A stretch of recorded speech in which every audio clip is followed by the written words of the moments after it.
खबर शामिल करते हैं घोटकी से। हमारे नुमाइंदे मजहर अहमद सिद्दीकी की रिपोर्ट के मुताबिक असिस्टेंट कमिश्नर घोटकी इम्तियाज मोहसिन ने कहा है कि रमजान मुबारक के मुकद्दस महीने में अशिया खुर्दोनोश की कीमतों में मनमाने नर्क वसूल करने वाले दुकानदारों के खिलाफ कानूनी कार्रवाई अमल में लाई जाएगी।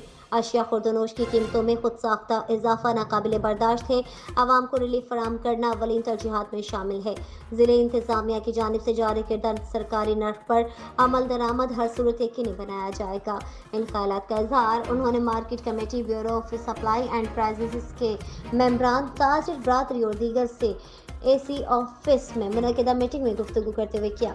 इस मौके पर मुख्तियार कार घोटकी, शाहिद हुसैन दायो, निसार अहमद, दाऊद पोठो, मोहम्मद पंचल, मेरानी और तिजारत के हर शोबे से ताल्लुक़ रखने वाले अफराद ने शिरकत की। असिस्टेंट कमिश्नर इम्तियाज मोहसिन ने मज़ीद कहा है कि दुकानदार सरकारी नर्कनामे पर अमल दरामद हर सूरत यकीनी बनाएं और मयारी अशिया खुर्दोनोश की फ़रोख्त पर सख्ती से अमल करें। उन्होंने ताजिर यूनियन के सदर और दुकानदारों से कहा है कि घोटकी शहर में खुद साख्ता महंगाई बर्दाश्त नहीं की जाएगी।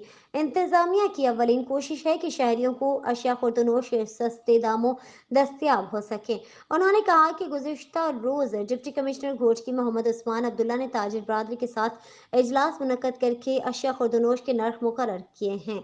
कीमतों पर अमल दरामद के लिए bureau of supply and prices और मार्केट कमेटी यौमिया शहर में सब्जी, फल, गोश्त और दीगर अशिया ज़रूरिया के कीमतों का जायजा लेगी। सरकारी नर्कनामे को नज़रअंदाज करने वाले दुकानदारों के खिलाफ सख्त कार्रवाई अमल में लाई जाएगी। इस माफिया के खिलाफ एक्शन लेकर इनके दुकान सील की जाएंगे। खुद साख्ता महंगाई पर किसी किस्म का समझौता नहीं किया जाएगा। आवाम को हर सूरत रिलीफ फराहम